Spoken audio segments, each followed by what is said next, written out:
Hello guys, तो जैसे कि आप सबको पता है कि जो 69,000 जो शिक्षक भर्ती थी, 69,000 शिक्षक भर्ती थी, उसमें आज एक फैसला आया है। उसमें एक आज फैसला आ गया है। इलाहाबाद हाई कोर्ट की बेंच ने फैसला दिया है।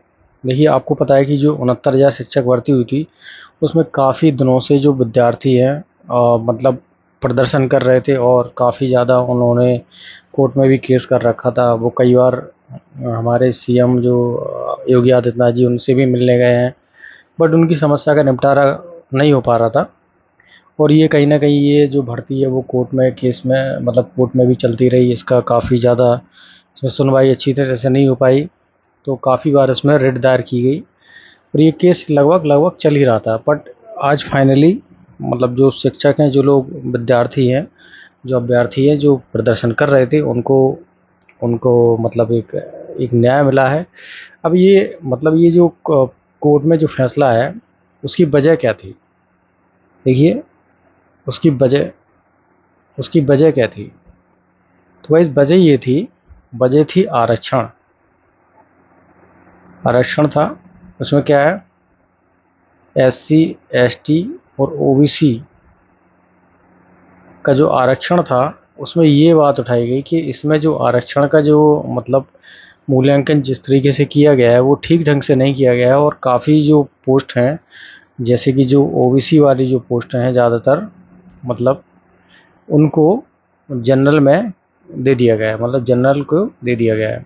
तो ये मतलब मुद्दा काफ़ी समय से चल रहा था, और उसमें एक क्लियर समझ में भी आ रहा था कि इस भर्ती में घोटाला हुआ है कहीं ना कहीं। और जो जो आरक्षित सीटें थीं, जो आरक्षित सीटें थीं, वो कहीं ना कहीं उनका सही से आवंटन नहीं हुआ है, और जो आरक्षित सीटें थी उनको भी जनरल वालों को दे दिया गया है। तो ये मुद्दा काफ़ी समय से चल रहा था, और इसके लिए काफ़ी धरना प्रदर्शन भी हुआ। लखनऊ में योगी आदित्यनाथ जी के पास भी गए अभ्यर्थी जो भी इसके थे। बट फाइनली एक अब खुशी वाली बात यहाँ पर निकल के आ चुकी है कि अब ये जो मामला है, ये मामला जो है वो ख़त्म होने वाला है, क्योंकि हाई कोर्ट ने देखिए फैसला सुना दिया है। अब हाई कोर्ट ने बोला क्या है इसमें? हाई कोर्ट में अपने इसने फैसला दिया है।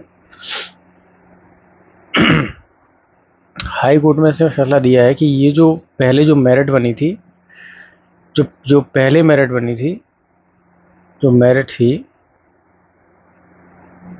तो हाई कोर्ट का यहाँ पर वर्डिक्ट क्या निकल के आया है? हाई कोर्ट ने क्या बोला है? हाई कोर्ट ने ये बोला है कि जो पहले मेरिट थी, जो मेरिट थी, वो तो रद्द कर दी जाएगी, रद्द कर दी गई है, और अब एक नई मेरिट बनेगी। नई मेरिट लिस्ट जारी की जाएगी। नई मेरिट लिस्ट जारी की जाएगी।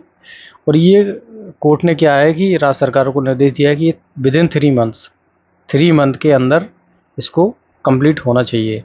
तो गाइस, कहीं ना कहीं ये उन लोगों की, अभ्यर्थियों की जीत है जिनके साथ बाकी में नाइंसाफ़ी हुई थी, और फाइनली उन लोगों को नौकरी मिलेगी जो उसके हकदार थे, है ना। तो ये काफ़ी अच्छी एक खबर है। जो भी अभ्यर्थी इसके लिए धरना प्रदर्शन दे रहे थे और जिन्होंने कोर्ट में केस कर रखा था, तो फाइनली उनको ये जीत मिली है। और कोर्ट का जो वर्डिक्ट है वो कहीं ना कहीं अभ्यर्थियों के पक्ष में आया है, और उन्होंने सरकार पे ये सवालिया मतलब चिन्ह उठा दिया, मतलब उनके नाम पे वो लगा दिया है, प्रश्न चिन्ह खड़ा कर दिया है कि भाई आप लोगों ने गलत किया है। तो इसलिए सरकार ने ये मतलब हाई कोर्ट ने ये फैसला सुनाया कि ये जो पुरानी मेरिट लिस्ट थी उसको रद्द कर दिया जाएगा, और नई मेरिट लिस्ट बनेगी जिसमें आरक्षण का ठीक ढंग से क्या होगा, मतलब उसका चुनाव किया जाएगा, और जो उसके पात्र अभ्यर्थी है उनको ये दिया जाएगा। तो कुल मिला के ये थी खबर। चलिए, और इसमें क्या आगे अपडेट है बाद में बात करेंगे। Thank you for watching this video.